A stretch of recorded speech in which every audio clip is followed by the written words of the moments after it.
everyone, and welcome to another video. I am Simply G, and today I'm going to be showing off all the manga, light novels, etc. that I got for this month of December, the last in this crazy hell of a year, 2020.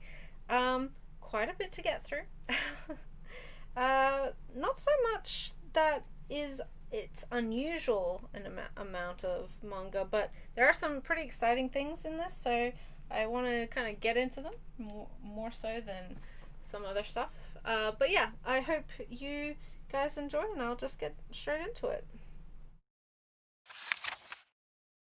So first and foremost, I'm going to talk about the singular light novel that I got this month. I normally leave light novels to the end, but considering I very rarely get them, I think I'm going to just chuck them at the beginning. So this is the most recent volume of my currently favorite ongoing light novel series, Baccano. This is 1710 Crack Flag by obviously Ryogo Narita, like the rest of Baccano. This, as you can tell, is one of the early arcs, one of the 18th century arcs, which is set way before the original series, which is set during Prohibition era US. This storyline, I haven't read this book yet because I only got it yesterday, but this storyline, the 1710s, typically focuses on many of the original alchemists who are now immortal in the main series in their lives before immortality, namely in a small Italian town. So on the cover here we have Huey, we have Elmer, and Monica, who is a new character to the series. She was introduced early in the earlier volumes of this particular arc or this particular storyline.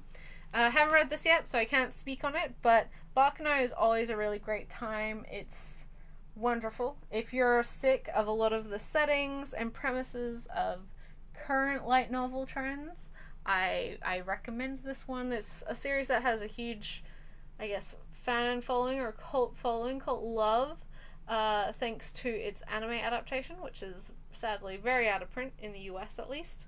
That was how I was introduced to the series, and it took many a year for the light novels to be licensed, but now they have, and very happy. This is an ongoing, although I believe it's on a hiatus, series. There's 22, 23 volumes maybe in Japan currently, so we're slowly catching up. And like with all of Yen Press's novels, I really appreciate the translation job, at least for the ones that I've read. They do a really good job at what, how things are translated, giving all the characters very distinct voices, and Narita himself does a great job of, despite having so many characters, dozens upon dozens of characters, they're all very distinctive, they're all very likable, memorable, and they all have very clear personalities separate from each other, which is one of his strong suits. I very much prefer this series over Durarara. Not that I hate that series, don't get me wrong, but this one I find just does everything right, does everything better, which is kind of funny considering this was his very first light novel series. Well, at least volume 1 was, and the fact that it spawned into just such a successful franchise is really cool, and obviously launched his writing, his author career, and gave us series like Dorara since, is just a testament to how fun and how how much people do like his stories, and how strong his character writing is, and how cool his mix of the real world and the supernatural is for his settings. Anyway, Baccano, great series, highly recommend it. Even if you're not a light novel person, you don't really like a lot of the stuff that's coming out right now, give this one a shot. Next, we're going to actually start with the manga, and a very exciting release. I only got it the other day, so again, I haven't really fully dived into it yet, but this was something that I saw on Twitter. I was aware of the series before. It was one that I wanted to get for a long time, but is disgustingly out of print in English, right? It's had a couple releases in English, despite that, but it is very much out of print. But it is not out of print in other regions. So I saw this edition on Twitter. I think Minovsky was the one who was tweeting about it, or either that or Manga Mogura, both of whom, if you enjoy manga, you should follow. They're both very cool people. But when I became aware of this, I was like, I need that. I decided to order myself a copy, but this is an Italian release, and because of that, it wasn't that easy to get this to me. Obviously, I'm on the other side of the world. We are in the middle of a global pandemic, so international shipping isn't fabulous. I ordered this so many months ago, and I wasn't worried because it had tracking on it, so I did know that it was coming, but it took a long time. So this is the collection box set release of Masashi Tanaka's Gone. So this is a really cute little box set. I've seen a couple, I think someone else in the manga community recently got this as well. A couple months ago, got this as well. And so this contains the entire 7-volume series in 3, larger deluxe editions. And I hear you saying, gee, why did you get an Italian release of manga if you can't speak or read Italian? And I would say, excuse you, I know how to say I like chocolate ice cream in Italian. That 7 years of primary school Italian got me that far. But in all seriousness, Gone is actually a manga with no dialogue. So none of the art has any words. It doesn't even have written sound effects. And there's something incredible in that, obviously. The art literally speaks for itself. It's never confusing or anything. And it's gorgeous looking, right?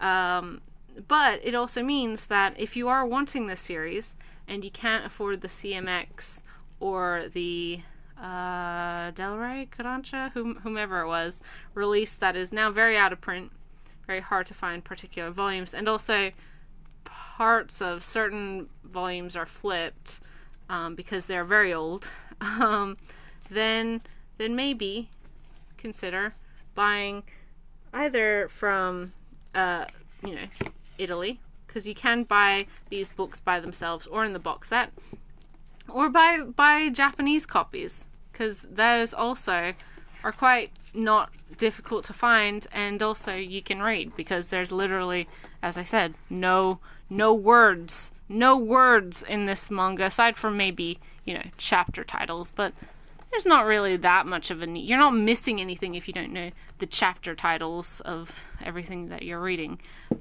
Come on. Let's get in the box. Thank you. So yeah, super excited to finally have this after its 4-month adventure in shipping, in postage.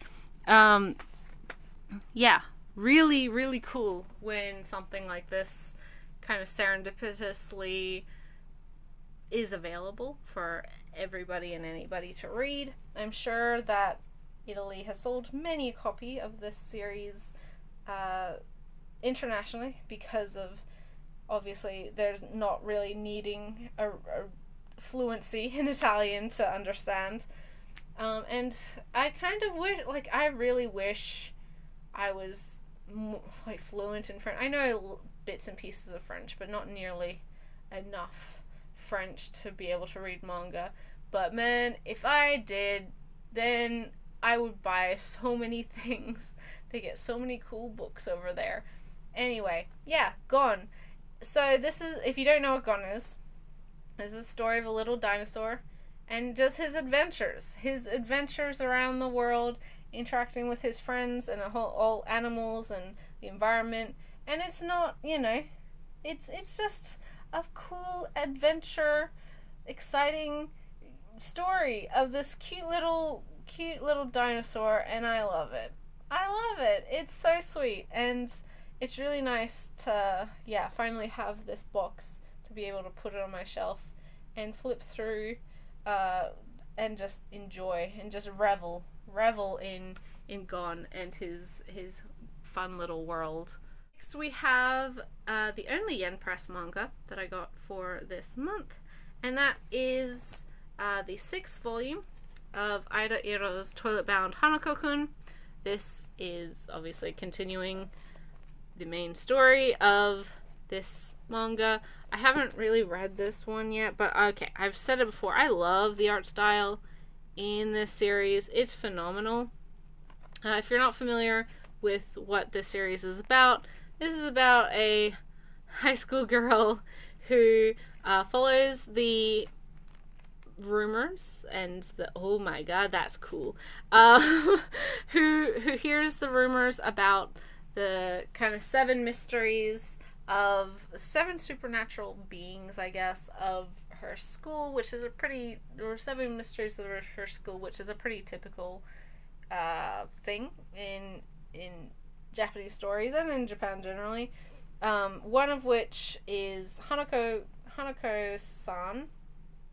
which is typically about a little girl, a ghost of a little girl who is bound to a particular toilet stall in the girl's bathroom, and it's believed that if you call her name 3 times and ask her to help you with something, she will grant your wish. Usually it's a love-related thing. And so our main character, she decides to do this. She believes she loves one of her upperclassmen, the senpai, but when she goes to summon Hanako-san, she discovers that it is actually the ghost of a teenage boy. So Hanako-kun, and he agrees to help her with her romantic problems, but he's not going to do any magic to do any of that. He's just trying to read books on advice for love and things like that. He's trying to practically help her and try to get her to woo her love interest via her personal skills, etc. But after so that doesn't really work. She's at a loss, and she discovers that Hanako-kun actually has mermaid scales, which are very powerful matchmaking items. She steals them, tries to use them. Stuff happens. They don't work. But in order to fix this problem that she's in, where she literally is transforming into a fish every time she hits water, he decides to make her his assistant. He asks if she wants to be his assistant, and he will be able to help her. She agrees, so she becomes the human assistant to this boy ghost, and so she helps him with all of the various supernatural goings on at the school. There's sort of a larger mystery, a larger issue of the supernatural creatures and the 6 other mysteries of the school seem to be warping and turning into really negative energies and causing a lot of problems, and we discover later why that is and who's doing that and why they're doing. Well, we don't actually know why they're doing it yet, but it's good. It's super good. We know that I am a big supernatural / yokai fan, right? I love that stuff, and I read it all of the time. This series recently got an anime adaptation. If you haven't watched it, I highly recommend it. It's super fun. The art style is very exact to the manga style. It's very distinct, and the characters are really fun, really sweet, really funny. It kind of rides that line. There's a lot of comedy.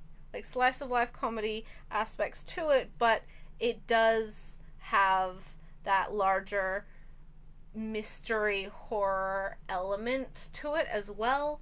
The stakes, ooh, the tension is high, dude. It reminds me a lot in that sense of the two sides of it to Noragami, another series that I really love, another series that focuses on Kami, but like the supernatural world, as it were. Yeah, so a lot of the series focuses on our main character, Nene?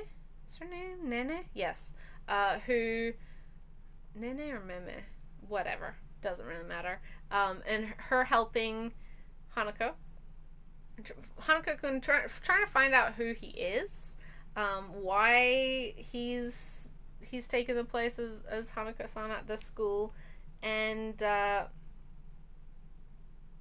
larger mystery, trying to help with all of these other 6-7 mysteries of the school and the problems that they may cause. There's also a third friend in their group who is the youngest son of an exorcist family who initially was trying to get rid of Hanako-kun, exorcise him, obviously, but has since befriended him and is now at odds with his older brother, who is a very powerful exorcist, is next in line for the family head, and is also the most popular boy at school.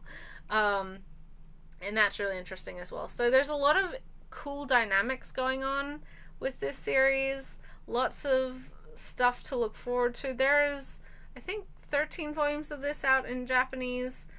We have obviously 6, so we're almost halfway. And this is a relative, like, the volumes have only been coming out for a short period, so we're catching up pretty well. And this is a series that gets a digital first release, so I think we're pretty much up to date digitally in English. But although I did start the series digitally before it had a print release announced, I am definitely continuing to buy these volumes because I love them, and I love the story, I love the characters, and I can't wait to read more, really. Next, we have the start of the Viz manga. So we have a Shonen Jump title, one of my favorites over the last year or so, one that recently, I guess, ended / is continuing, but not in Jump, and I think that makes it obvious as to what this is. This is Chainsaw Man Volume 2 by Tatsuki Fujimoto. This is... oh man, what is Chainsaw Man? This is a story of a 15-year-old boy called Denji who just doesn't really have much going on in life when he is... well, the only friendship he has, the only person who cares about him is his devil dog. And after the two are brutally murdered by the zombie devil. So this is a world where, like, devils exist, and they cause a lot of problems. Oh, yeah, man, this is a good series.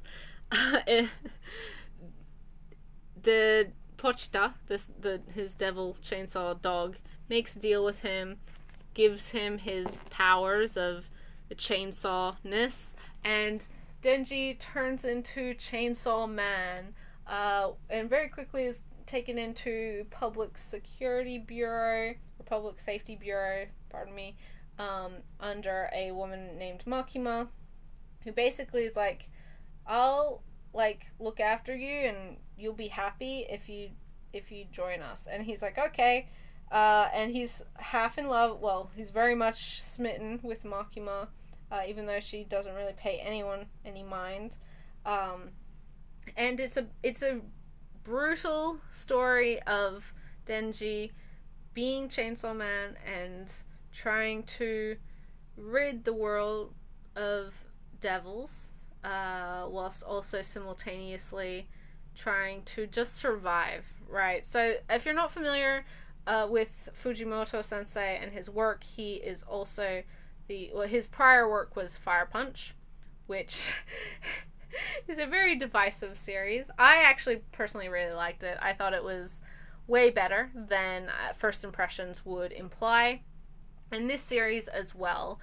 So Fujimoto really has a tendency, movies, his manga feel like D level horror film, like schlocky action gore fests, violent, all over the place, obscene, ready to throw in all of these really offensive stuff just to see what sticks, what's effective. And this series is more toned down than Fire Punch, of course, being a Shonen Jump series. But it's not toned down by that much, I gotta say. It's not actually that tame. There is very visceral gore, action, fighting, vomiting. There's a lot of stuff. Our main character is very brutally murdered in the first chapter. I don't mean like he gets shot or stabbed. He gets chopped into tiny little bits and dumped in a dump. Like, this is... If you are a weak stomach, I wouldn't really say that this is a series for you, right? Might be one to give a miss. But what I personally really love about Fujimoto's manga is that even though there's this bombastic, just craziness and gore, violence, nudity, just all of this, schlocky, like D-level horror film, even lower, like Z-list horror movie style of storytelling. All of his manga do have very poignant, larger messages that he is very effective at portraying and communicating if you give the series a chance. This and Fire Punch as well is very much if you don't like me at my worst, you don't deserve me at my best, because if you can't handle the early just like shock of his stuff, then you dismiss it and you drop the series, then you do miss the more human core of his manga. And that's not to say that everyone has to read his titles. Fire Punch especially, like, oh man, that series handles a lot of taboo subjects: incest, pedophilia, bestiality, cannibalism, whole range of stuff. But then it also has like a really poignant exploration of the value of media, of identity, most notably transgender identity, which is handled really well. Like, there's so much good stuff in Fire Punch, but if you read the first volume and was put off, like, I don't blame you. Oh my god. And Chainsaw Man, it doesn't have like pedophilia or bestiality, it doesn't have human cannibalism necessarily, and it doesn't have incest, but that doesn't mean that it's not dripping and oozing in taboo subjects, and that it's not a hard read. But it's also beautiful in understanding the characters, understanding how Denji is a product of his environment and how people survive, what people do to survive, the desperation of the human experience. Oh, it's so good. It's so beautiful. I love it. I love it so much. The first part of the series, which just recently ended at chapter 97, like, I hate to be one of those people that's like, oh, it only gets good after chapter, like, da-da-da. But if you can survive the first 15, 20 chapters, then this series really pays off. It really hits its stride. I'm a weirdo who likes all of this gore and, just creepy weird stuff anyway. I'm a, I'm an Eroguro fan, so like I don't have an issue with any of these things, but if you do, but you are wanting to read Chainsaw Man or watch Chainsaw Man when it comes out as an anime next year, give it the chance to prove itself. Yeah, we have Power on the cover here. She's amazing. She is a blood devil and a pretty familiar face throughout the entirety of the series. I love the series so much. I'm really happy that it's continuing. Really surprised it survived as long as it did in Jump, and I cannot wait until the next part starts. I really appreciate Fujimoto and he's absolutely making the manga that he wants to make. He's completely, creating the stuff that he enjoys. Again, you can definitely tell he's a low-budget horror movie fan. And just a movie fan in general. I've said it before, but his manga have very cinematic paneling.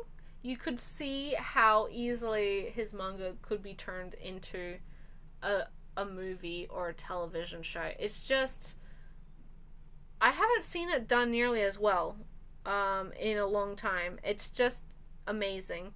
But yeah, Chainsaw Man. It's great. If you haven't given it a shot, definitely try it. Another series filled with weird and wonderful monsters and gore and violence, and is this one's too much for the Shonen Jump app. If you're wanting to read it week to week, thanks to your Viz subscription, you're going to have to do that on the website or buy these print volumes now that they are being released. But this is another one of my very favorite series, currently ongoing, although very close to ending. I don't know how many chapters it has left, but it's gotta be in the single digits. So this is Volume 5 of Hell's Paradise, Jigokuraku by Yuji Kaku. I love this series. So this is the story of a death row inmate who was a ninja called, an assassin, I guess, called Gabimaru the Hollow, who they try to execute multiple times, and he just doesn't seem to die. And it's not for lack of him wanting to die. He actually doesn't really care if he dies because he's given up. But he is given the opportunity to win his freedom by collecting a serum for life, immortality, for the Shogun, I believe, so he is put into this group with a whole bunch of other death row inmates, and told that they are given the opportunity for their freedom. If they can retrieve this elixir of immortality, they're going to be sent to this island in the Southern Sea, which is just filled with creepy monsters that is very likely to turn humans into not fun things, and which nobody has been able to survive returning from up until now. So each of these death row inmates are given or assigned an executioner from the Yamada Sword School, and Gabimaru is assigned Sagiri, who is actually the head of the Yamada Swords clan, or swordsmanship school. And so, although they're not friends, they're kind of in this situation together. They have to try and, initially, all of the executioners are told, they're assigned to these criminals so that they won't just run away, right? And won't just, leave and not fulfill their bargain. So if they are shown to be trying to run away, as it were, then these executioners are given the go-ahead to execute, behead any of these these criminals, and obviously fulfilling their death row status, as it were. But once they get to the island, so it's a sort of battle royale style of setting, maybe. So these criminals are competing not only against all of these monsters, but against each other, and trying to not die from the executioner who has been assigned to them. Yeah, it's great. Very violent. Very violent. But really wonderful characters. I love the cast of this series. There's something wonderful in how human each of these characters are. Gabimaru is very likable. Sagiri is very likable. The rest of the inmate characters who we learn more about over the course of the series are all really interesting, even if they're not inherently likable or good people. Obviously, there's a reason they were on death row, but it's just, you see how they're humans, and how some of them were in that situation because they did what they had to survive. Some are in there because of circumstance. Some are in there just because they are just evil criminals. Well, evil is a interesting word to use, but who are criminals, and unrepentant is probably better phrase. But yeah, I love this series a whole bunch. When it was announced for print releases, I was super excited because I've been trying to get people to read this series for a long time. I read the entirety of what had been written when it was still all available on Manga Plus for English-speaking territories, and now, as I said, it is on the Viz web app for those who are wanting to try it without necessarily buying it. But I still personally do follow it on Manga Plus still, just because I don't like using the Viz's web reader. But yeah, really, really good. Really good. The art is great. And yeah, creepy monsters, lots of violence, and the villains are creepy as hell too. There's oh man, there's a lot going on, and I love it. It's such a good time. I'm a big fan of this series, and as I said, it's ending soon. I'm gonna be sad when it ends, but as those who follow my channel know, I always prefer it when a series can come to a natural conclusion rather than being dragged out ad infinitum by just sheer due to its popularity. And there's been more and more series that I do enjoy that are getting a pretty natural conclusion, so I could not be happier. And when it's over, I'll be sad, but then I'll be able to reread it in its entirety. So yeah, definitely check out Hell's Paradise if you haven't. Another favorite series of mine.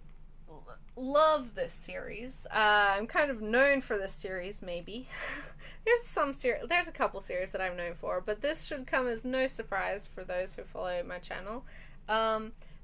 This is different. Well, it's still action, shonen action, in fact. So similar genre and demographic as the last two, but different execution maybe. And this is volumes 10 and 11 of the Full Metal edition of Full Metal Alchemist. So this collects, I don't know, we're over halfway through, right? So volume 9 is the halfway point.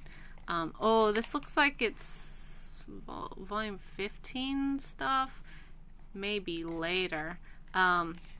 It's been a while since I read the singles of Full Metal Alchemist.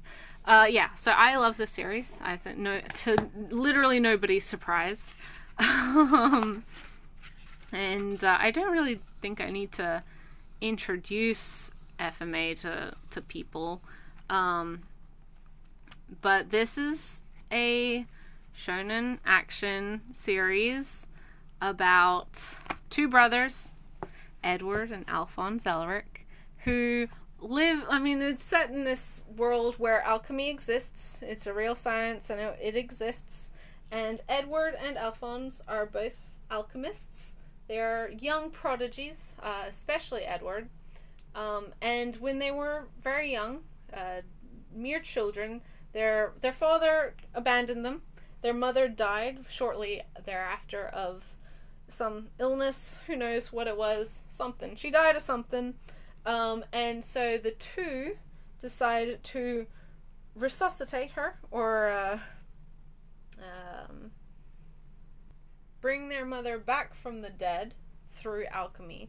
But one of the few rules of alchemy is to never try human transmutation, aka don't do alchemy on the human body, and definitely don't try to bring the dead back to life. Well, they try it, they fail, and in the equivalent exchange that every alchemical, thing has to go through, Edward loses his leg, and Alphonse loses his entire body. So in order to save his brother from literally just dying, disappearing into the ether, he attaches his soul to a suit of armor in exchange for his right arm. So Edward has pretty cool prosthetics, an arm and a leg, and then Alphonse is literally a sentient suit of armor. And now the two brothers are traveling around Amestris, their home country, looking for the Philosopher's Stone in order to restore their bodies. They don't even want to bring their mom back to life again. They're trying to just restore their bodies, and so in order to do so, in order to have the freedom and the funds and the ability to search for the Philosopher's Stone, Edward joins the military and becomes the Full Metal Alchemist, because they have alchemists in the military. They're some of their greatest weapons, as it were. And so, yeah, it's about the two brothers looking for that. And then obviously there's a lot more going on. There's a large conspiracy. There's some very evil people, beings, homunculi, in fact, named after the 7 deadly sins, who are causing chaos and catastrophe across the country and across the world in order to do other evil alchemy things. And so the two brothers, along with the people that they meet, their friends and otherwise, are trying to save the world. I love this series. It's one of the original anime is one of my most nostalgic series. I've watched it so many times. I have watched Brotherhood a multitude of times. I read the manga many times. I'm just a big Fullmetal Alchemist fan. I love it. It was very formative to my anime introduction, and although arguably it has its problems and no series is ever perfect, I would say that it is a modern classic for a very good reason. It's one that majority of people would agree is great, and I'm a big fan of all of the iterations of Fullmetal Alchemist. I do love the original as well as the newer Brotherhood anime. I love the manga. I even enjoy the pretty young written light novel series that we got from Viz. It's a great. I mean, I don't need to introduce Fullmetal to people. If you're new to anime fandom, if you're just getting into anime and you're asking for recommendations, ultimately Brotherhood especially will be recommended to you, and ultimately you will watch it and probably like it. Fullmetal Alchemist, great series, love it, and really happy that we've been getting these Kanzenban editions, aka these Full Metal editions. Only 7 more to go, and then we'll be finished with them. We have Kodansha stuff with the continuation. Oh my god, it felt like forever waiting for this volume. It probably wasn't, but it probably took about 6 months, maybe a little bit longer, to get this, which is the normal schedule for a monthly series, but it's still painful to have to wait. And that is Noragami Stray God Volume 22 by Adachi Toka.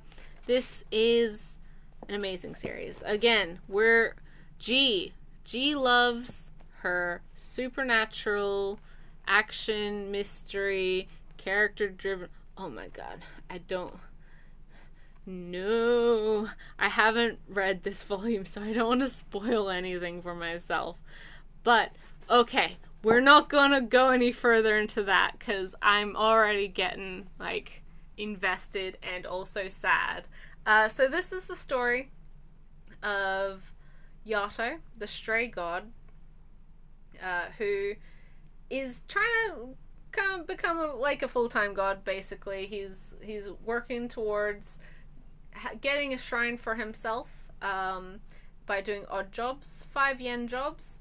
And one day he is perceived, like, he's a kami, he is a god, he's a minor god, but he wants popularity and fame and whatever else. But one day he is perceived by a human girl, teenage girl, who mistakes him for a human, right? And she runs out into the road trying to push him out of the way of an oncoming bus, and in doing so, she is hit by this bus, her soul slips out, and she is thrust into this other world, this world of the gods and other, smaller supernatural creatures.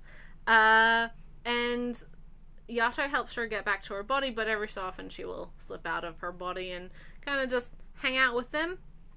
So Yato, along with his, assistant, partner, personalized or personified weapon, Yukine, fight, like, they clear out, well, they do whatever bad job that they're assigned, right?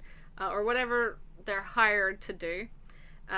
Usually that's pretty mundane things like cleaning or shopping or being, helping with certain things or finding lost pets or whatever else. But sometimes it'll be a spiritual style of job.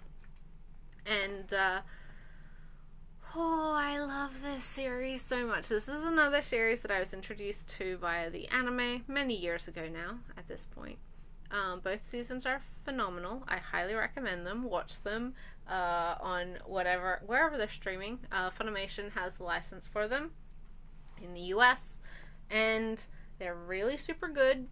And so we currently, last couple of volumes we've been focusing on Yukine and his past, because these human souls that become the tools of the gods, I can't remember their exact, they have a name, they have a phrase, right, that they're called, but they don't remember any of their human life. They don't remember anything prior to their death, which is a good thing. Like, that's how it's supposed to be. But the evil villain, the bad guy of the series, seems to be corrupting these human spirits by doing bad things, doing bad and mean things to them. And so I'm very worried for Yukine. This is a great series. I highly recommend it. It's another comedy kind of action with a supernatural mystery style of story. Absolutely my thing. And it was quite popular after the anime came out, but then it went on hiatus, and I think people forgot about it in the interim. I love Noragami so much. Adachi Toka are amazing. Their artwork, and Adachi Toka is a team of two women, I believe. But their artwork and their storytelling is just phenomenal. The amazing thing about Noragami is just how seamlessly each arc kind of feeds into the next one, and it's so good. It's so good, and I don't know how much more of the story we have, because I'm a couple volumes behind. Honestly, I've been kind of hoarding them to binge them all at once, but I'm gonna have to read it now that I have this one. I hate waiting, but then I also am gonna be waiting for the next volume. Oh, conundrum. Yeah, honestly, Noragami, love it. Again, if you enjoy Toilet Bound Hanako-kun right now, and you're reading that and you've started that and you love that, check out Noragami. It has a pretty similar vibe, and also an amazing anime, and yeah, I love it. That's maybe not convincing, considering I'm very biased towards series of this nature, but if something's bad, I'm gonna tell you. And Noragami is so far from bad. It's brilliant. I love it so much, and I would say that the second season of the anime is really what sealed the deal on it being, like, fantastic. The first part of the story is great. There's a lot of really good stuff in it. The second season, which focuses a lot on Ebisu and Bishamon, is just incredible. Like, so far even better. And that, again, Noragami just builds and builds and builds off of previous arcs to be better and better and better. And yeah, I cannot recommend it highly enough. Trim stuff for Kodansha, the first of which we have Volume 3 of Perfect World by Rie Aruga. This is I think it's technically ongoing, maybe it's just ended in Japan, josei romance about two people in their mid-20s who were classmates, kind of knew each other in high school, and the girl, she had a big crush on the guy who was like the basketball star, and she was kind of the quiet artist type, but he really enjoyed and respected her artwork. He loved her paintings that she did, but they were never really friends or that close or anything. They knew each other in passing, but they reconnect at their high school reunion, I think their 10-year reunion, and hit it off pretty immediately. She still has a big crush on this guy, or her crush is reignited, but she discovers that her teenage crush has, in the 10 years since seeing him, suffered an accident and now has a spinal injury and is in a wheelchair, which has hugely impacted his life in not only his physical abilities, but his basketball career. He plays wheelchair basketball now, of course, but he was very much hoping to play basketball in college. That didn't happen, because he got his injury quite soon after graduation, but it's his injury and his disability has now formed a major part of his life over the last decade, so much so that he is an architect who focuses on accessibility and spaces that are accessible to wheelchair users and those with limited mobility, which obviously is something that a lot of people, able-bodied people, don't have to consider, but has huge impact on those who do need a wheelchair or do need a walker or do need whatever else. After reuniting and kind of chatting and her discovering this about him, they kind of talk about their feelings and her being interested in him and how she'd be willing to actually have a relationship with him, and then he responding with his own insecurities. He doesn't really think he's capable of being in a relationship.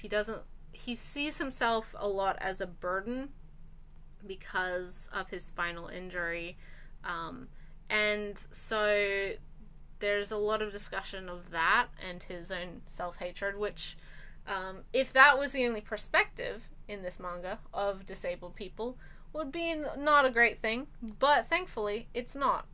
There's quite a few characters who are in wheelchairs, whether that's because of a spinal injury or not.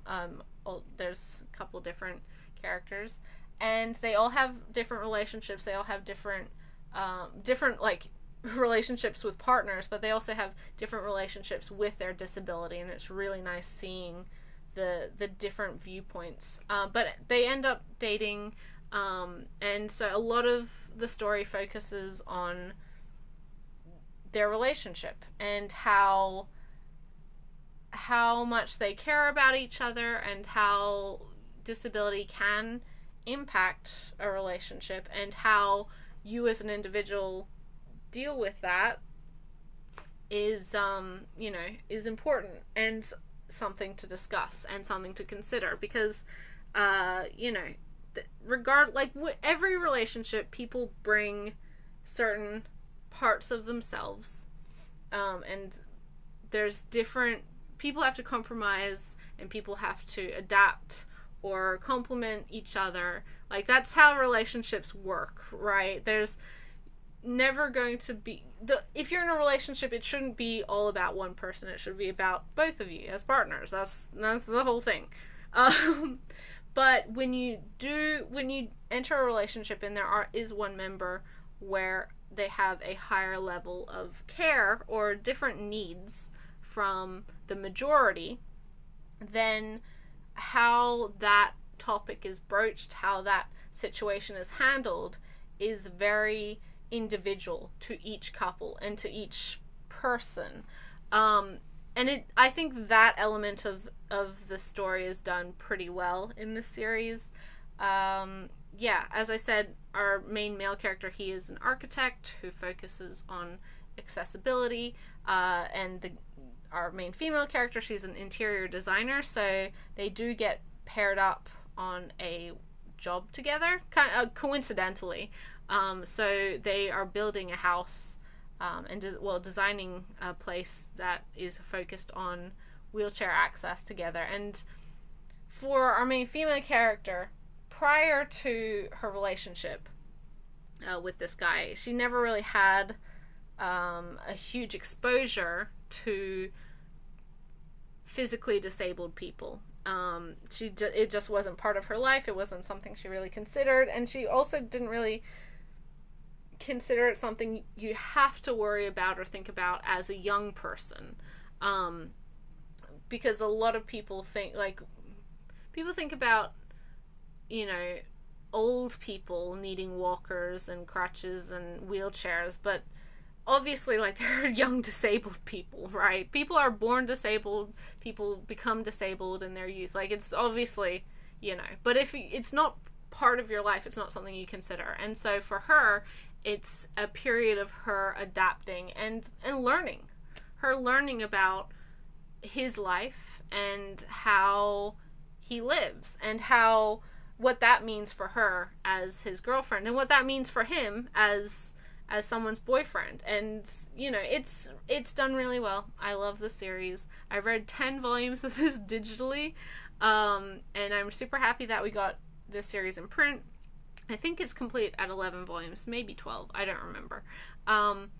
So yeah, I'm very close to the end. I don't actually know how it ends. I might just wait until the print volume comes out, but who knows? Maybe I'll read the rest digitally, because Kodansha has this digital first. But yeah, Perfect World is wonderful, and if you're wanting a romance that focuses on disability, that focuses with adult characters, if you're wanting a josei series to add to your collection, check out Perfect World.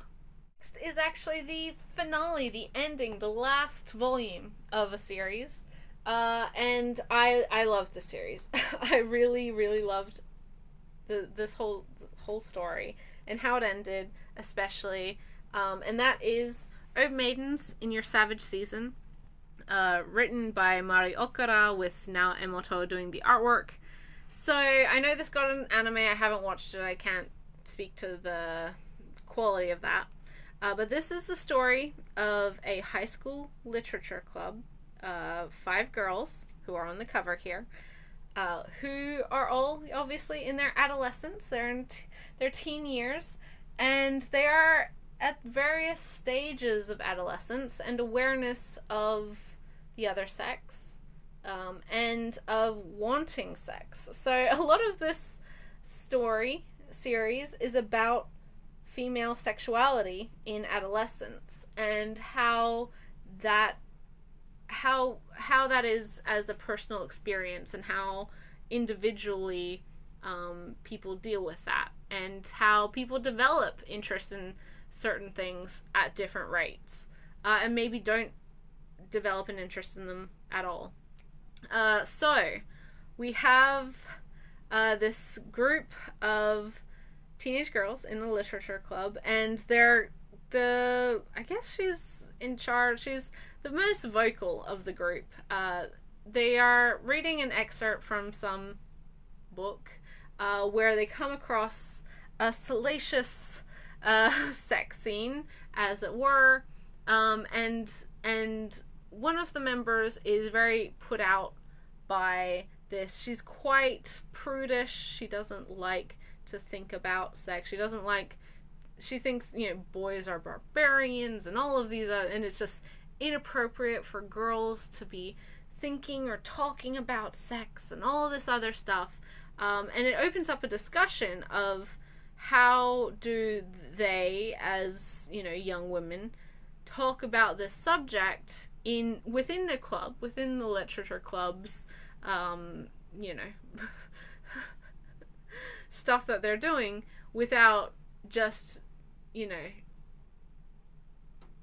being weird about it or being preoccupied by it or whatever. But it opens up this discussion as to all of these girls kind of considering their own sexuality, insofar as whether they're interested in sex. So our main character, she kind of just hadn't even thought about it. She didn't realize that her peers were considering physical relationships with their partners. She just hadn't even thought about it, and also because she didn't have any particular romantic she didn't realize she had any particular romantic feelings for any boys that she knew, and so she had just never considered the sexual aspect that comes with dating and all these sorts of things, because she's never dated, and she didn't have anyone she was into. Meanwhile, and there's one of the other girls who she's like, oh yes, I'm the same. Haven't even thought about that. There's nothing that I like. Blah blah blah. Meanwhile, there's another girl who's like, if the world was ending, in an hour or in a day or whatever, I'd want to, have sex before that happened. And she sees sex as very much a thing you do, and kind of a experience, a goal that needs to be done or whatever. I don't know. And then there's another girl, I think she's the oldest of the group, who is very, she's keen. She really wants to, she's a writer, and she wants her stories to be more, she's... I think if you've ever read fan fiction by a teenage girl, you know that they're horny, right? They're definitely interested in wanting sex, or at least they know about it. And this girl, she wants to be a novelist, and so she writes her stuff and she's submitted it, but a lot of the critique that she gets about it is how unrealistic the sex scenes are, and so that kind of frustrates her, because she's keen. She wants to sleep with someone, and she also sees it as an opportunity to better her writing, to be more understanding of this as a literary device or whatever. And it's about these 5 girls and the drama and their lives that kind of unfold from there. interpersonal drama and how their opinions change and shift and how their friendships change and shift over the course of these 8 volumes. Okay, I love this series so much. I love this series so much. I have said this before, and I said it when I was talking about the series in my weekly wrap-up live stream in the week that I read this, that I have a complicated relationship with Mari Okada. I do like a lot of her stuff, and I've watched... she's mainly done anime writing prior to this. She's very well known for Anohana. And Kisniver was another one that she did. She's done like so many shows. I can't even... There's a lot. And her directorial debut was Makuya, the film, which was also very good. But a lot of her stuff, and this isn't inherently a bad thing, but a lot of her stuff is very, what I would say, emotionally melodramatic. There's a lot of very heavy, poignant, tear-jerky scenarios in her stuff, and she likes grand emotional displays. That's the word. Anohana's a perfect example of this, which is obviously all about grief, and so a whole part of, like, whole sections of that series is full of overwrought crying and guilt and, you know, and sadness and coming to terms with the death of somebody you care about, which is all, like, that's not wrong. It's not bad. And it meant that a lot of people connected with it because grief is a very universal feeling.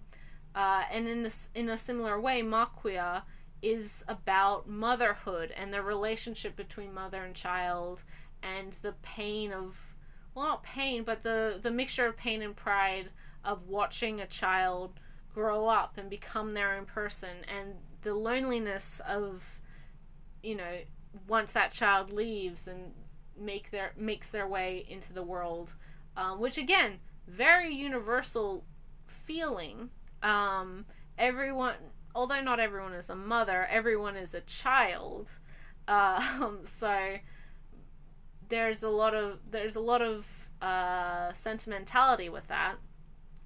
But I do, both with Makuya and Anohana, I always felt like it really went over the edge of too melodramatic for me personally, which is why I was like, okay, I respect her a lot for what she's done in the industry and all of the titles that she's worked on for the most part. But she's just never been my favorite creator. But this series, I don't know if it's because for me it's very reflective of my, like, it. This is the series that I connected with. This is her emotional display of humanity that I connected with, because as a young woman who was once a teenage girl, who once was going through adolescence and had this same growing up period, this is what I recognized, not only myself, but majority of my friends and a majority of the other girls whom I knew, classmates and otherwise around me, in this series. And it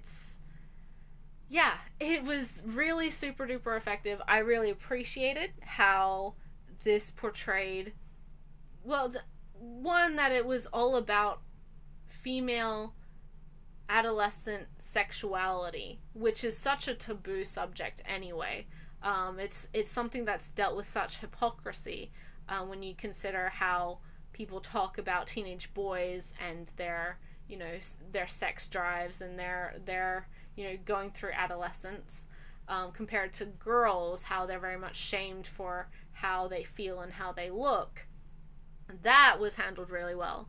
But then also just the variation of experiences. We have, we have characters who are early into exploring their sexuality, who are very keen, who don't really have a problem with, taking sex into their own hands, and then characters who are kind of disgusted by it. We have a queer character.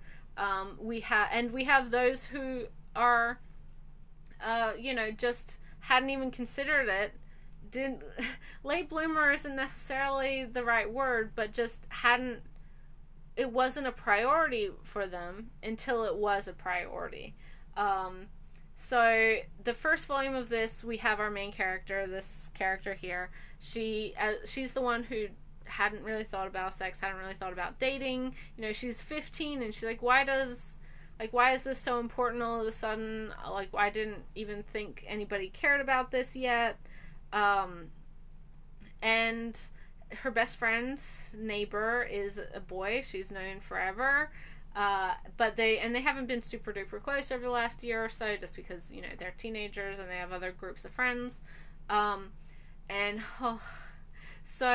she's kind of puzzling over this whole question of, like, are other people thinking about sex? Is this something that, like, I'm missing out on? Is it weird for me to not be thinking about this?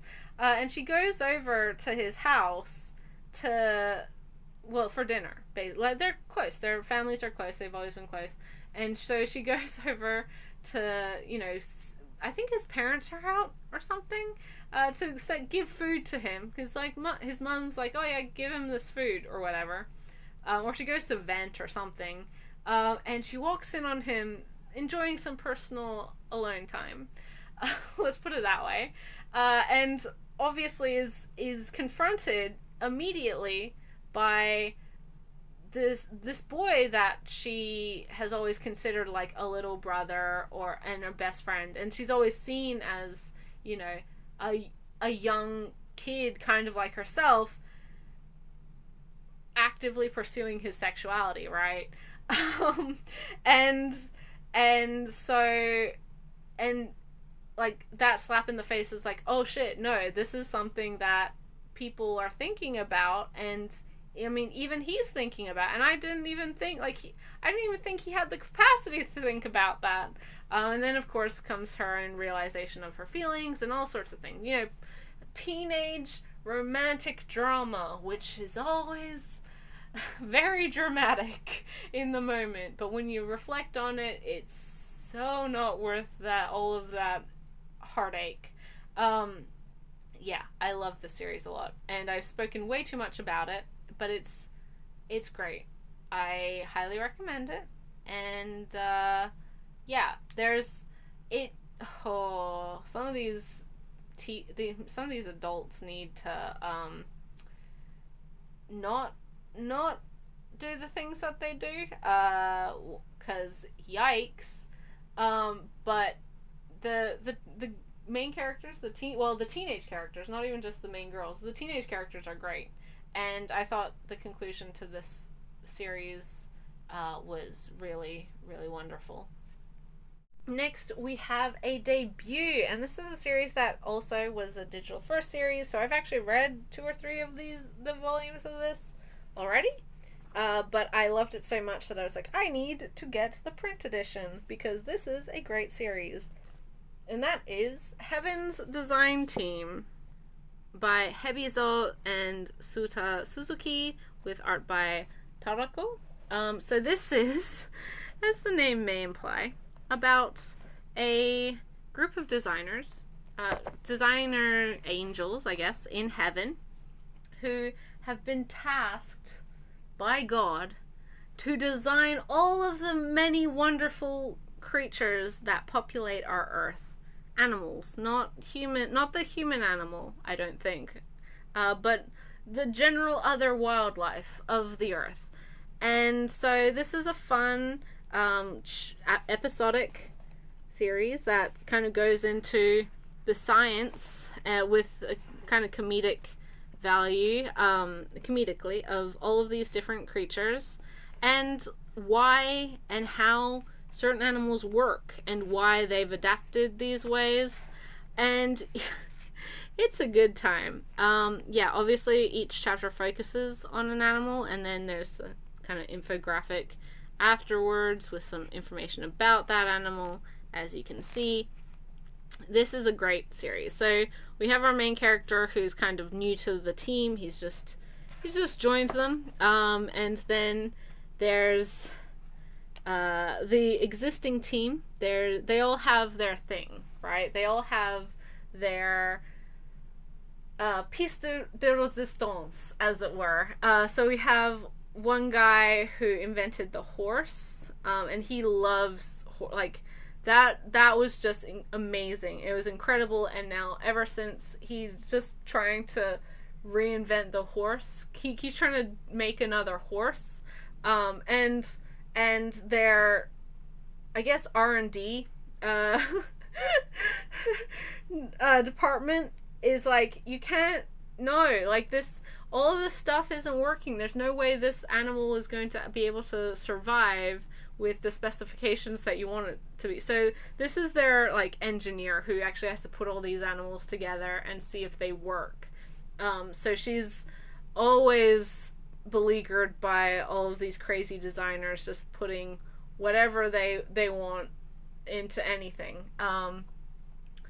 But yeah, so we have the guy who invented the horse, and ever since he's been trying to like invent unicorn and Pegasus and everything else, which don't exist, one, obviously, but biologically they have so many problems. And again, that's why our engineer girl is like, no, you stop trying to do this. We have another angel who his great achievement was inventing the cow. And his whole thing is that he likes to make animals that he can eat. So all of his animals, he's like, delicious. Right? And then there's another character, and they're another angel, obviously. Their greatest achievement was the bird, so they are very focused on presentation and beauty and form as well, form versus function. And then we have another angel.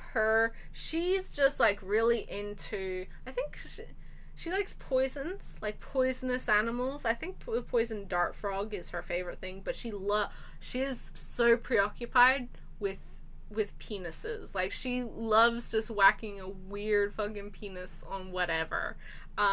Even better if it's a poisonous animal.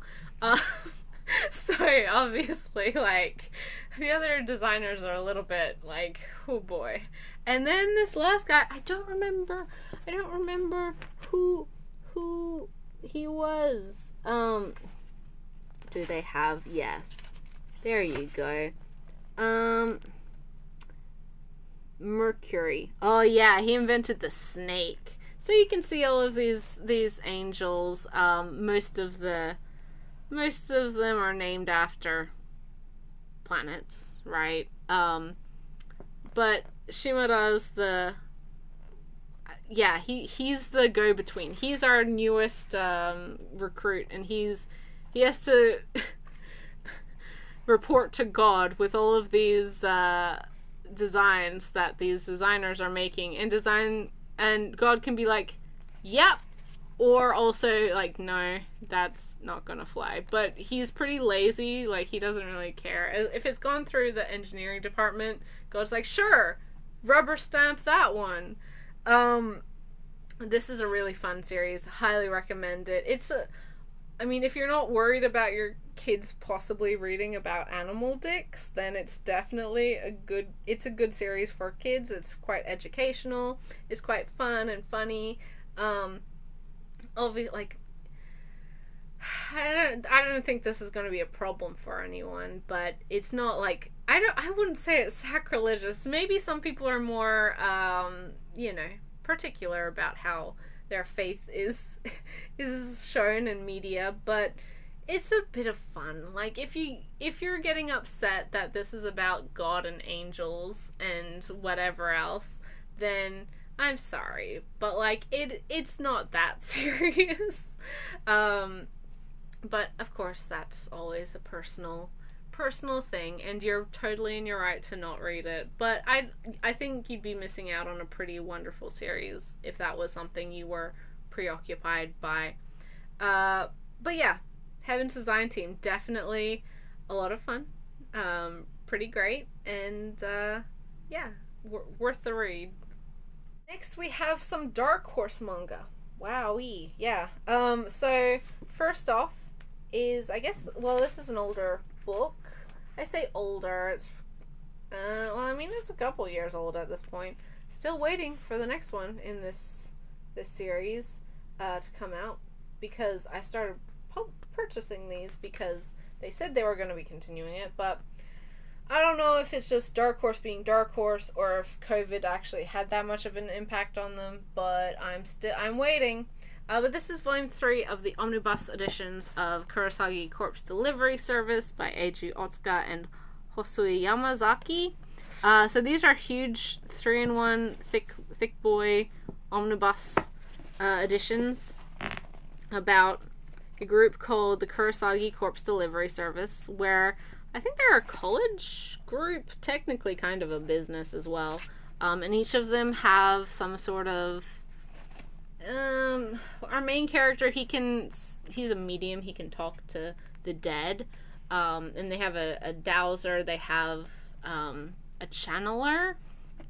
Does this have like a whole bunch of people who can interact with spirits and ghosts and the dead and such things? And it's a, supernatural horror series, but also kind of a slice of life. I mean, this is, if you're grossed out by death and decay and cadavers and things like that, and murder as well, maybe not a series for you, right? Because the whole premise is that this group, the Kurosagi Corpse Delivery Service, they find corpses, generally abandoned corpses, and they ask them if they have any unfinished business that they want this group to do for them after the fact, in exchange for a nominal fee. So basically, their clients are dead people, and whether that be that they want the dead person wants their family to know how they really felt about them, or if they were murdered horribly and they want their, murderer to be captured, whatever. So yeah, there's a lot of, not a lot, but this can be a pretty full-on series in terms of gore, physical, realistic as well, gore. So if you're not someone who's a big true crime fan and can stomach depictions of decapitation, mutilation, murder, decomposition, etc., like I am, maybe don't read this one. But it's pretty fun. Like, regardless, I do like the characters quite a bit. Dismemberment, that's the other word I was trying to think of. But like with the other of Eiji Otsuka's series that we got in English, although again from Dark Horse and again not in its entirety, which was MPD Psycho, full on dark themes, not for the faint of heart. And so now I have volumes 1, 3, and 4 of the omnibus editions. They said that they're continuing the series with omnibus 5, which will include volume 15 for the first time ever, because this series was dropped / put on hiatus from Dark Horse for literally 10 years. I don't know who they're trying to kid. But they only ever got 14 of the volumes released in English through the singles. So with the 5th omnibus, which they had said will include volume 15, and then presumably the other following omnibus releases, it will continue the story. But yeah, it's been like a year since they said that. But again, I can't fully blame Dark Horse because COVID happened. I'm just gonna have to wait respectfully from a far distance, but Dark Horse, if anyone, they're not watching this, but if you're listening, I am waiting for Volume 5 of this Omnibus Edition. And I know quite a few people who else are as well. And also, I actually am very lucky I found Volume 2 for a reasonable price of this Omnibus Edition. But it'd be nice if we could get the Volume 2 and 3 of the Omnibus Editions reprinted. Again, Dark Horse is always bad for their reprints. I wouldn't say it's out of print, but I do think it's lower on their priority for reprints right now. Again, COVID, but also they've never been that great with manga reprinting, let's be honest. But yeah, I'm looking forward to continuing this series because I've had the first omnibus for a long time, and I'd read the first volume digitally many a year ago. It's my kind of thing, but it's not going to be for everyone. But also I'm super keen to read more. Next for Dark Horse manga is something pretty exciting. Again, a series that I really love from this creator, and I'm really happy that we're getting it in some capacity. I know some people were upset that Dark Horse licensed this, but they have, with the benefit of the doubt, they have been better about manga over the last 2 years, and COVID, I'm sure, hasn't helped too much with their already kind of spotty schedule. But anyway, in saying that, I picked up the single volume of Mob Psycho 100 Reagan, the man with level 131 max spirit power, by one. This is a spin-off Reagan-focused book from the original Mob Psycho 100. For those unfamiliar, Mob Psycho 100 follows a middle school boy called Shigeo, aka Mob, who has psychic powers, and his life just, trying to live and interacting with other people who have psychic powers. But he works at a shady spiritualists store called Spirits and Stuff, which is run by Reagan. So Reagan is his boss, and he doesn't have any spiritual power whatsoever, but he pretends like he does. He's a con man, and takes advantage of people's desperation for money. But in saying that, he's a con man with a heart of gold, and despite him, lying about everything and not being who he says he is, he actually will do his best to fix the problem, and is actually probably the best personal mentor that Mob could ask for. Reagan's a very complicated character, but I love him. And also the animators at Bones, who made this manga into an anime, were so thirsty for Reagan. This is a hilarious series, generally, and this single spin-off volume is no different. I've said it before, but I really prefer Mob Psycho 100 to One Punch Man. I find it funnier. I find its messages more important, better handled, and just more poignantly done. Also, and this may be a personal thing, I've again said it before, but I also prefer One's art style in Mob Psycho 100 to the more cleaned up art style of One Punch Man as it's been adapted into manga from the webcomic. I find this series hilarious. But so this focuses on Reagan, and really we don't see a lot of Mob whatsoever in this book. It's more so, I don't remember her name, but in the original series there is, Kurata, who is, when she was in middle school, she was the head of the, paranormal investigation club, and she tried to get, or the occult club, or whatever it's called, she tried to get Mob to join, and he's like, no, I don't want to.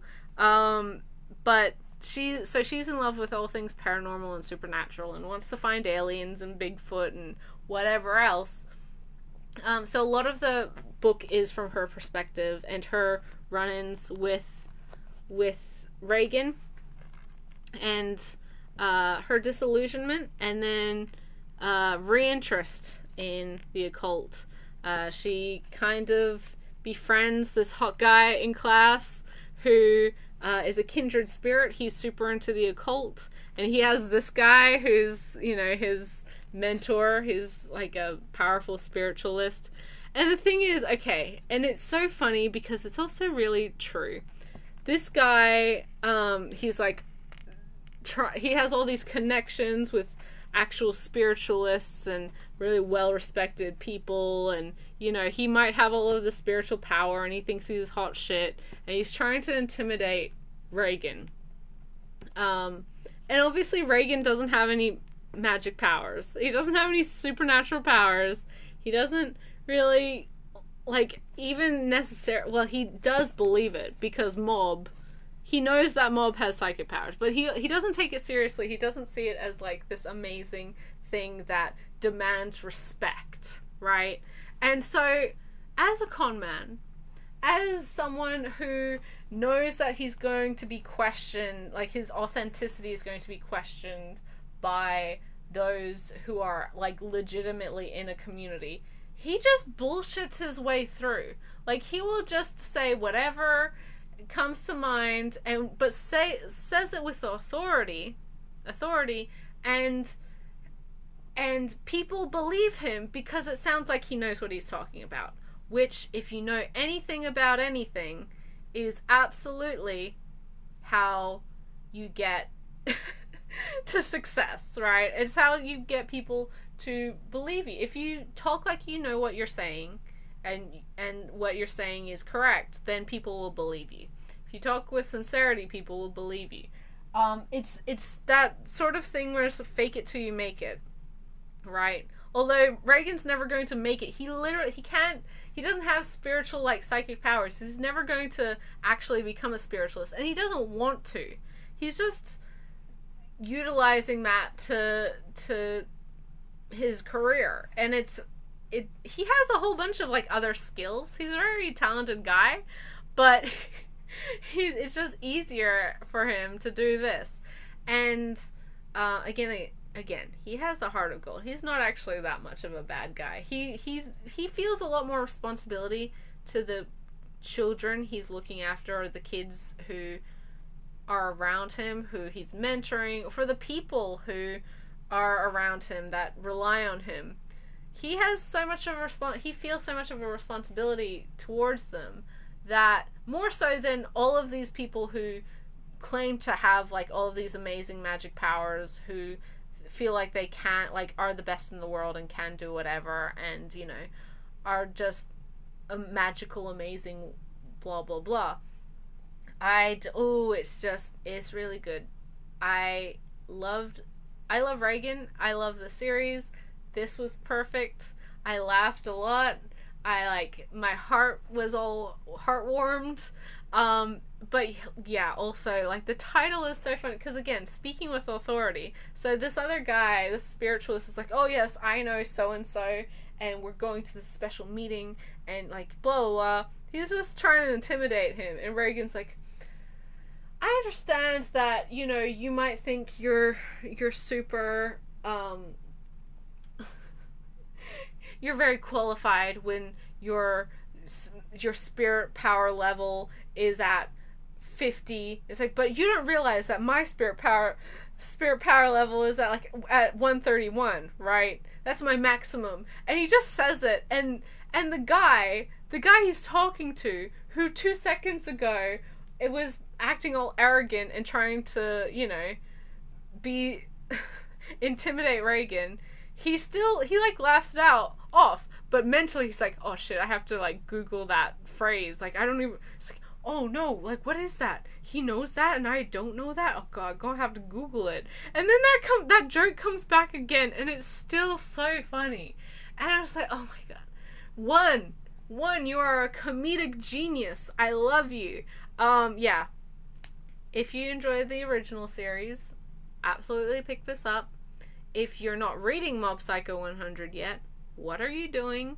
And if you enjoy One Punch Man, but haven't gotten to Mob Psycho yet, I highly recommend you do, and you might be put off by the art. Don't worry. You will, even if you have issues with it, which, I mean, we're gonna have some words if you think that it's bad art, but you get used to it pretty quickly. And as I said, as a comedic story is much more effective with one's art style. I love it, and really happy to have it. Next is Volume 3. Well, we start with the 7C stuff, but next is Volume 3 of Satoko and Nara, which is the penultimate volume. This is by Yu Pechika, and started its life as a webcomic. So this is the story of two international students in the US, one called Satoko, obviously from Japan, and her roommate Nara, who is a Muslim woman from Saudi Arabia. So it's basically a meeting of the cultures, communication between cultures, obviously coming from the perspective of two women in very different cultures, and also them as both kind of fish out of water within American society and American culture. And obviously a lot of this was written, this was written by a Japanese person, right? So it's not that we're being introduced to Japanese culture, which I would say most manga fans don't need too much of an introduction to, but more so it's a way to explore and discuss and learn about Islam, Muslim people, and more specifically Saudi Arabians, because they do make a point, the series does make a point in differentiating culture between Muslim cultures. Obviously, or Muslim countries. It's obviously not a homogenous area, right? Each country expresses Islam in different ways. And so whilst one culture may, their women may wear the full burqa, others may just have to, or choose to only wear a hijab, and the various levels of how Islam is incorporated into society and how their faith is expressed is different, as well as other cultural things like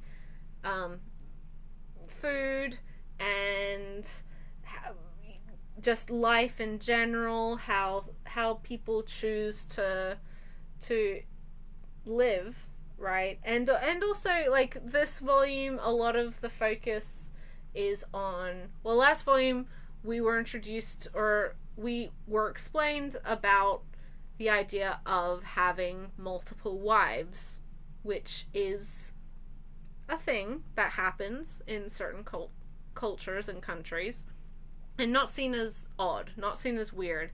And Nara comes from a two-wife household. Her father has two wives, and she explains how that's normal for her, and how that dynamic works as a wife and as the husband, the expectations on both of those, or all three of those people, or all of those people involved in that, and how society perceives that, and the expectations from society on that. So one of the interesting things was, if you have, if you're married to someone who has, and you're one of multiple wives, or if you decide to have two or more wives, you have to treat each wife equally. And so you can't be favoriting, you can't show favoritism to any particular person. For Nada, she kind of dispels this myth that there's a lot of jealousy, but of course, with everything individually, people might, there might be jealousy amongst people, but it's dependent on how comfortable you are with that as well. It's, for women, there is a discussion as to their husband having a second wife. Like, it's not completely an single person's decision. Like, a guy can't just decide, like, yes, I'm having another wife. He should, hopefully, fingers crossed, discuss it with his current wife, his first wife. It's pretty interesting, and obviously, like, I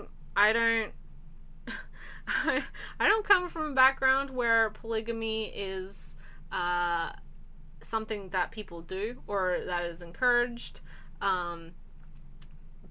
But it's interesting to learn that perspective and to see that, because obviously there's a very negative connotation with a lot of, like, I think a lot of people, it wouldn't be unfair to say that a lot of people have very unkind or racist views on people from the Middle East especially, but Muslims from all over the world. Not only because of geopolitical reasons, but just how media portrays Muslims a lot of the time, or Western media, I should say. So it's nice to see a positive representation of a culture that, for me, like, I don't really know anything about Saudi culture. I don't know any Saudis. I do know Muslims, but I don't know any Saudis. And obviously, the Muslims that I know, they have very different lives from Nada and from Nada's family, and how she interacts with the world, and how Nada sees herself as a Saudi Arabian Muslim in America. That whole issue, right? This is really good. I really like this. The friendship, and again, the meeting of cultures between these two characters are wonderful, and the depiction of the U.S. As a kind of confused but still enthusiastic and accepting community is pretty nice to see. Like, again, I think there's a perception of Americans, or America, as, you know, racist and who hate foreigners and this, that, whatever else. And of course there are racist, bigoted people everywhere, all across the world, and that America is no exception. And certainly their politics are loud enough that everyone knows. But when you look at individuals, the amount of kindness, the amount of welcoming that people have for those of other cultures is just really nice to see as well in this manga. Again, not that any of these cultures, Japanese, Saudi Arabia, or America, don't have their problems. They absolutely do. Every country, every culture has its problems, some bigger than others. But this definitely is a series that tries to focus on humanity's similarities versus their differences, and I think that's just something really nice to take out of it. Yeah, I also really like Kevin. Who's this guy? Like, he's just a side character in the series, but he's like second or third generation Japanese American. Doesn't speak Japanese, but he's super weeb, super into anime and manga. And he befriends Satoko and Nada for, you know, because he's a friendly guy. But he kind of is introduced to them because, you know, his friends know that he's into anime and Japan and all of that. And so Satoko becomes his conversation partner because he's wanting to learn Japanese and, like, wanting to you know, understand these anime without, you know, subtitles or weeby stuff. And I think that's also, like, kind of, and I believe he's Japanese American, so perhaps in a way connecting with a family background that he doesn't really have any connection to. This is a great series, and it's pretty short. For the 4th volume is the final volume, and just recently came out. My copy is shipped to me just earlier this week, so I'm hoping to get it sooner rather than later. But yeah, It's a good time. And if you want a series focused on female friendship, or if you want a series that has a positive portrayal of Islam and Muslim people, especially Middle Eastern Muslims, check this one out. It's definitely a rarity that we get that in any sort of media representation. But yeah, this is a good one. Finally, for the quote-unquote normal manga, because I do have some BL to talk about after this, we have the last Seven Seas book that I got, which is Volume 3 of Penguin Drum. This is the manga adaptation of Mawaru Penguin Drum. Obviously, this art by Isuzu Shibata. And this adapts, honestly, one of my favorite, if not my favorite, Ikuhara anime. I love Penguin Drum a whole bunch.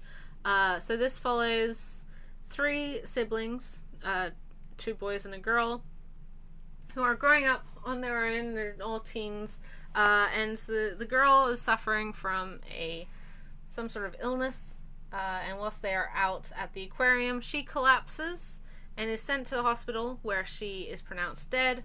But the mysterious penguin hat that one of her brothers bought her at the aquarium, when it's put upon her head, she is resuscitated. She comes back to life, but then she is also possessed by the Princess of the Rose Crystal, or I don't quite remember what the thing is, but she's given the power of the Penguin Drum to fix the world, save the world, fix the world, and so in order to keep their sister alive, in order to ensure that she stays happy and healthy, the 2 brothers are doing just that. They're working hard to fulfill this mysterious princess's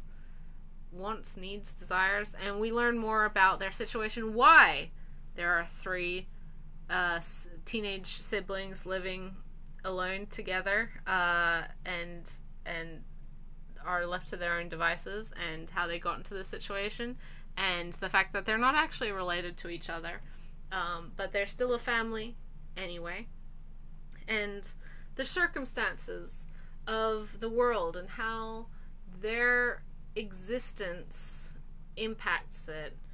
I love this series a whole bunch. The manga adaptation is very good. The light novel adaptation is really fun and great too. And I'm a huge fan of the anime. If you haven't watched it, and you are an Ikuhara fan, what are you doing? Like, go watch it. It's really good. Obviously, most people know Revolutionary Girl Utena. It's a classic. It's phenomenal. Again, everyone needs to watch and read it and experience that story. But I like this one. I love Sarazanmai as well. He's just, Ikuhara is known for his crazy, heavily symbolically thematic stuff, and that Penguin Drum is no exception. Yuri Bearstorm is also really great. We know that G loves Ikuhara, and as such has been actively collecting all of the various adaptations of Ikuhara properties. So I own the Utena manga as well as the anime, obviously. Like, who do you think I am? Penguin Drum, I own the light novels, I own the novels, I own the show. Again, obviously, Yuri Bearstorm, I own the manga as well as the anime, and Sarazanmai, I do not yet own, but it is, I will have it. I will have it as soon as it goes on sale. And I own the spin-off manga for Sarazanmai, and I'm planning on getting the light novels. I just haven't had the opportunity to yet. What else to say?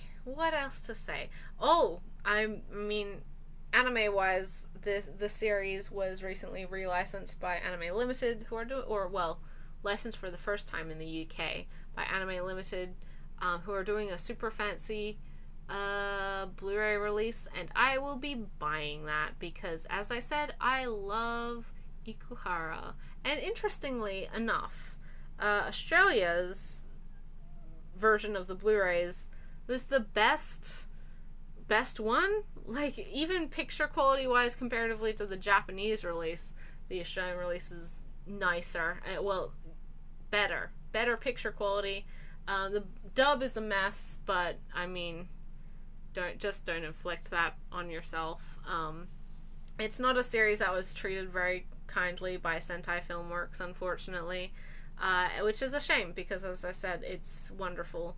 And you'd think with pedigree like Ikuhara that they'd treat their series better, but oh well, what can you do? Penguin Drum. I think this series ends in 5 volumes, so we're at the halfway point. On to BL manga, and again, there's a couple here. Like, I got a few.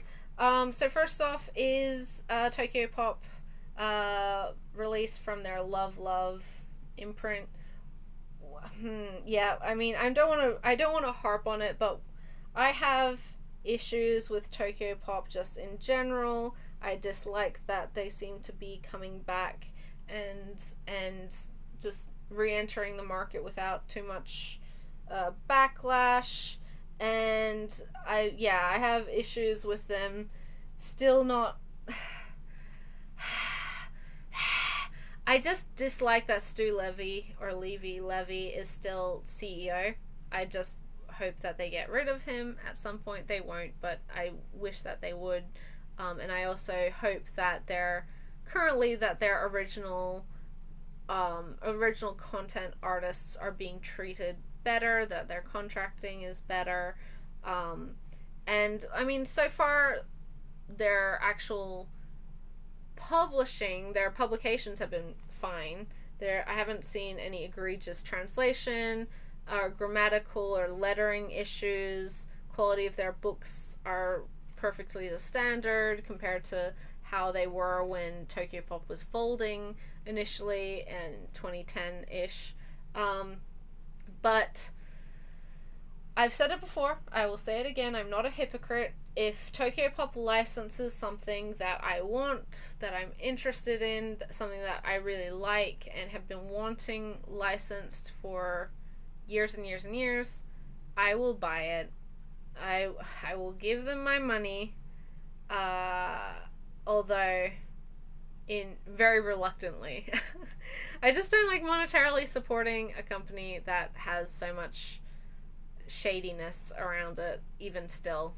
But if they cleaned up their act, if they acknowledged their past failures and past mistakes and past almost criminal activity, then I would be perfectly happy, and acknowledged it and changed it and commit to that, I would be totally a-okay with buying Tokyo Pop books again. No issue. But as it is right now, I'm like, stop licensing things that I like. And it's bad because they keep licensing BL that I'm interested in. So this is a spin-off, sequel slash prequel slash spin-off of another book of theirs that I really enjoyed, despite not really knowing much about it. I heard really good reviews. Loved that one so much, and so I got this one and I loved it as well. So this is Don't Call Me Daddy by Goro Kanbei. Don't let the title scare you off. So the original series is called Don't Call Me Dirty, which is about a 26-year-old young gay man who befriends and ultimately falls in love with a homeless man. The premise sounds really weird and it's hard to describe, but it's very, very, very good. And I hate recommending things from Tokyo Pop, but if you're a BL fan and you haven't read Don't Call Me Dirty, you owe it to yourself to read it. This book is about that main character, so that gay 26-year-old, his father, and his father's child or best friend, neighbor best friend, who's slightly older than him. So his father runs a liquor store, and the best friend is a lawyer, but his family runs the snack store next door to each other. So they've known each other for a very long time. So this story is about their strange little love story and their family connection and their relationship over decades, right? So initially we are introduced, or we're shown these characters when they're very much younger, when the main character of the original, when Shiro Shinya, whatever his name is, when he's a baby, when our liquor store owner is given this baby, which he's told is his. The mother basically abandons the baby at his house, and so he's a single father raising a child. No one in his life, he doesn't have a girlfriend or anything, and he goes over to his best friend's house, aka next door, going in a panic. He's 32 or something, or he's in his mid-20s, and all of a sudden has a baby, and he's panicking. He's desperate. He doesn't know how to be a father. And so for the first 5 or 6 years of the kid's life, this baby's life, the two of them are raising him. And they're a family. They're a small family unit. But the lawyer character, he recognizes that this kid is probably gay. He's very much interested in boys. All of his crushes seem to be boys. He talks about marrying one of the boys in his class, and he realizes that he's probably getting this impression that it's okay to talk about that stuff, or that it's normal from how he's being raised by two men, which of course is normal, right? But for 20 years ago, that wasn't perceived as normal, and it wasn't perceived as acceptable, or whatever else. Bigotry and homophobia still exists, but thankfully homosexuality and gay marriage and queer people raising children, having children, raising children is much more normalized than it was in the past. And so, afraid of, I guess, ruining this kid, and also having to acknowledge his own romantic feelings for his childhood best friend, this lawyer kind of abandons them, and goes to live the rest of his life until he is forced back to the neighborhood after his father is hospitalized. He's now 20 years older, as is his neighbor and his neighbor's son. And so it's now him having to confront his feelings, his past prejudices, and why he was so afraid of how their family relationship was perceived 20 years ago. And it's really good. It's really good. It's funny, like the original series was, but not it's not a comedic manga, but it does have moments of levity. You can chuckle, and then you're gonna be hitting the heart with the feels. I like this series a lot. Goro Kanbei, both titles I've read by them have been wonderful. Tokyo Pop's licensed another one of their books, and I'm really looking forward to it. Again, gritting my teeth whilst I give my dollars to Tokyo Pop, but I am happy that we are seeing more of this creator, because so far so good for their titles. Did I flip this open? Maybe. It's good. It's so good.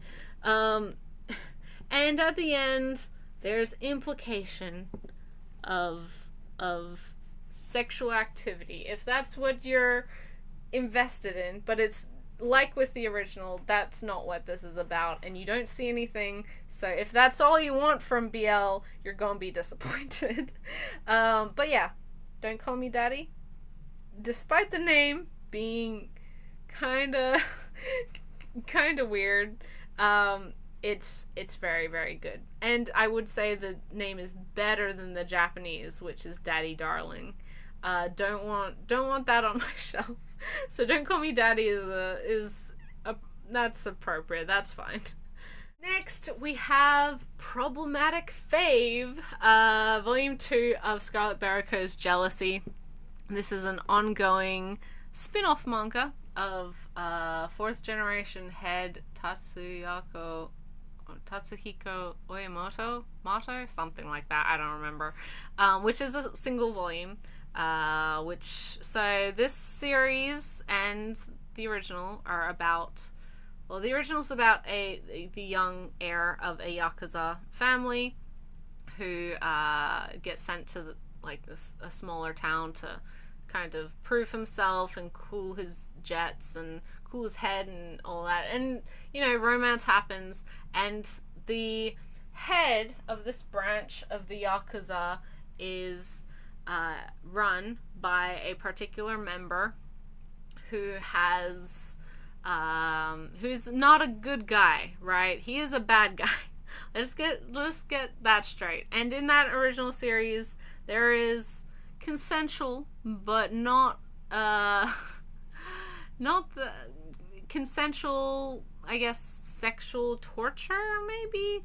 Our main character gives himself up sexually to this bad guy, this head of the Yakuza in this area, in order to, I guess, get him off their back for something else. I don't know, for paybacks, basically. Well, not paybacks, but to just clear the air. Because, okay, so this Yakuza guy, this head of the Yakuza, who's the main character of this series, Jealousy, he has, ever since the 80s or whenever, the 80s is when this series is set, been in love with the head of the group, the boss of the Yakuza, who is in fourth generation head, is the main character's father, right?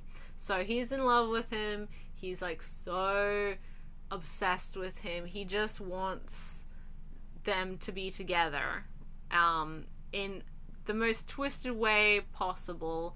And so in fourth generation head, he's using the son as kind of a placeholder for the father, but also hoping that if he's able to humiliate the son enough, it will spur the father to come rescue him, and then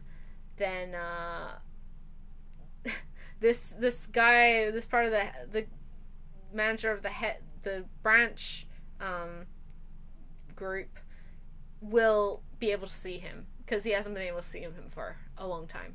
But this series is their romance, right? So two very twisted personalities having a lot of hot sex. Although the first volume didn't have that much hot sex between them. I will say Scarlet Barraco's stuff is very spicy, very good. If that's what you want, it earns its explicit content rating. I will say that the first volume has a lot of the main character of this series sleeping with an old fat man. So it's not maybe that's sexy for a lot of people, but it's not. It's not the two hot bitches that you typically expect from BL, or the two hot guys. It's the main character and some gross fat old man who's 30 years older, 50 years older. A lot of sexual violence, sexual assault. This is Yakuza BL. If you're going into Yakuza BL not expecting there to be some sort of dubious consent and or sexual violence and or messy stuff, then you probably shouldn't be reading Yakuza manga. Yakuza BL manga in particular. But I live for the mess. Right? Like, I'm here for it. I don't like the characters of this series, but damn it, is it, like, enticing to follow their story. They are both hot as hell, so the sex is good to read, even if you don't like anyone and you're like, this is the most toxic relationship ever. Yeah, that's the point, and also that's the point. So yeah, not a series I can just blanket be like, oh, everyone should read this. If you want a Scarlet Barrico series that, I would recommend Jackass. But, yeah, this one, darker themes, much darker, twisted characters, personalities, but is still really compelling. I'm here for the messy drama, but also Yakuza manga, I don't know, I like the mess, kind of just crazy stakes that Yakuza BL always has. So yeah, you know, I'm a Twittering Birds Never Fly fan, so like I can't even talk. But yeah, and also the art is wonderful because, well, Scarlet Barrico is wonderful. Also, because this one like jumps between current day, so when the main character is like 40 or 50, and then the past when he was like 22 or whatever. But yeah, it's good, and I'm trying to avoid sex scenes because there's a lot of it and they're very explicit, so it's hard to do so when we're talking about Scarlet Barrico in general, but especially this one. Yeah, jealousy. It's good, but not for everyone. Don't buy this if you're wanting soft, fluffy, pure BL. Buy Don't Call Me Daddy if you want that. Don't buy this one. So next is another Tokyo Pop manga, part of their Love line. And this is volume 2 of Koi Monogatari Love Stories by Toru Tagura. I am sad to say that I haven't actually read this one yet, because I was kind of on the fence with the first volume. I liked it, but there was things that I thought could have been handled better, and I wanted to see how it was handled in the second volume before I commit to, any more of it. So I said that I was going to buy the second one, read it, and then make the decision as to collecting more of it, right? But I haven't read this one yet. I'm sorry. If you're wanting my thoughts, I will probably have them at the end of the week in the weekly wrap-up, because I do want to read this one. But this is a very well-regarded, like, a lot of people really like this manga. I've seen it recommended a lot. A lot of people were very excited about it. A lot of people were reading it, obviously through scans and stuff, prior to its licensing. I'd heard nothing but good things. So the fact that I was kind of a bit lukewarm on it initially shocked me. And these are from people that I have similar tastes to, or I know their tastes. So I was wanting to like it. And this is a thick volume. This is like 1.5 of, like 1.5 volumes compared to the original volume. So maybe that means that there's like a lot more story to dig into with this. But this is the story of two high school boys, classmates, who are kind of like in the same friend group, but not really. And our main character, he discovers that the other guy is a closeted gay kid, and also harbors secret feelings for his best friend. Both of their mutual friends that they have together. And discovering that, he is kind of taken aback and shocked and doesn't really know quite how to feel initially, but ultimately decides to, like, support him in so far as, like, well, he's working towards understanding him. Like, he's not he's trying to not be judgmental, trying to actually figure out, like, because they weren't that close of friends to begin with, but it's now making him question relationships and love and sexuality, obviously. And I do think that this does have quite a realistic tilt to it with the kind of being, like, realizing something about someone that you didn't expect. And I do like that, even though initially the main character is kind of shocked and taken aback and, like, initially kind of rejects and is disgusted by this, he examines his own homophobia, he examines his own reactions and reassesses them and makes a conscious decision to be better and to be supportive and to be a better friend, or more so confidant than if he just, like, initially, you know, reacted and you know, whatever to this guy. So there was definitely good things about the series when I read it initially. Maybe my expectations were too high. Maybe I just didn't really know what to expect. But I do hope that I like this one. And I think, I don't know. I haven't looked at it. I haven't read it yet. But with this much content in this particular volume, I do think there's a big chance for it to, like, actually explore some of the ideas that it was wanting to do, like, to have in the first volume, and didn't quite get to, which, of course, obviously, like, that's how ongoing manga goes. You have to allow it to work. But yeah, and I think I do want to say that I think the teenage characters do act like teens. Like, I do think there's a lot of truism to how these characters are represented. But yeah, Koi Monogatari love stories. I'm hoping for the best, honestly. Like, I do really want to like this one, and if I don't, that's okay as well. Everyone's allowed to have different opinions, but I do, like, there's a lot of good and there's a lot of potential that I saw in the first volume, but execution was a little bit off, and I'm hoping that, again, this improves on that. Finally, oh my gosh, we've reached the end. Finally, we have the newest volume, Volume 2 of Cherry Magic, 30 Years of Virginity Can Make You a Wizard by Yu Toyota.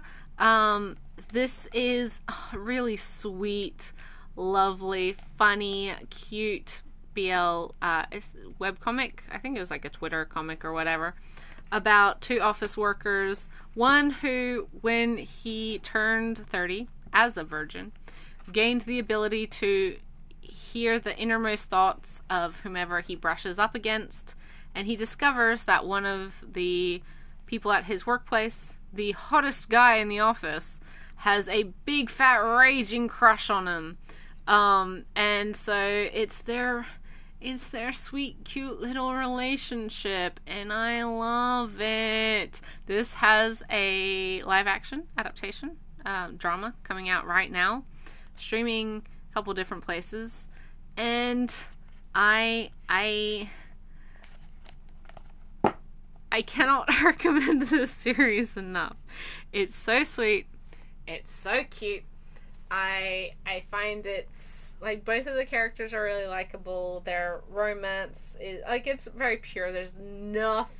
It has an explicit or parental advisory explicit content. They don't do anything. They literally don't do it. There's no kissing. There's barely, like, they barely brush hands. There's nothing explicit in this. Sometimes Mr. Hot Guy's fantasies can get away from him, but you don't ever see anything. I don't know. We've had discussions about how queer content is given explicit content warnings, even if there's nothing explicit in it. But you know, that's another conversation for another day.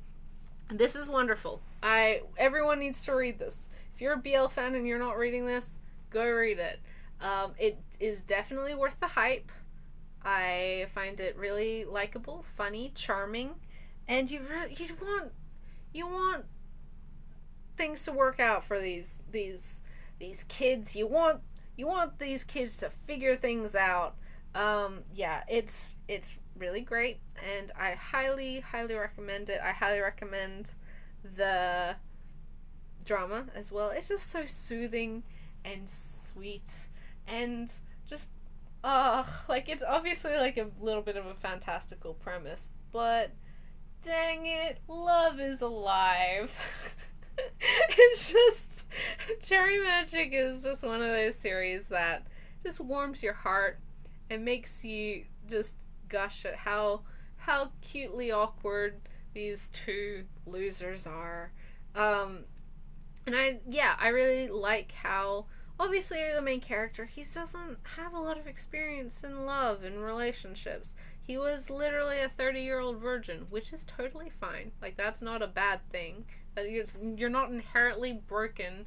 But because of that, he just doesn't really know how to handle the situation, and he hasn't really he's now just coming to terms and having to examine his own feelings about another guy liking him, because that wasn't something he ever even considered for himself.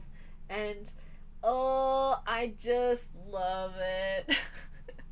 Anyway, yeah, Cherry Magic, it's wonderful, and I can't wait for volume 3.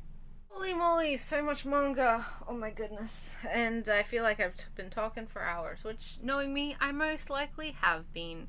Yeah, thank you guys so much for watching. Have you read any of these? Or are you excited or interested about any of the titles I spoke about? What did you get this month? I always love seeing, what's caught people's eye, whether that they be debuts or ongoing stuff, maybe things that I've missed or just skipped over and not realized, like, what they're about or how good they are. I love hearing from you guys. As always, my Twitter will be in the description below, so if you are wanting to follow me on there, I'm on there on a very regular basis, as well as if you want to contact me directly, you can do so there. Also, the most recent podcast of Read Right to Left, which I co-host with my good friend Ray from Whimsical Pictures, was just posted the other day. It's a long one, super duper long one, but we talk about our 5 favorite debuting series from this last year, 2020, and actually a couple of the series that we talked about in this video, that I talked about in this video, show up in that one, so that's pretty exciting. Maybe check that one out. As well as my full manga collection. It's a short video, for once in my life. My manga collection video will be posted probably same day, tomorrow. It'll be posted. Check the channel for that, where I go briefly over my entire collection, just showing off what I have. Maybe not a huge amount of change for people who followed the channel for a long time, but there's over 1,300 books here, so there's quite a few.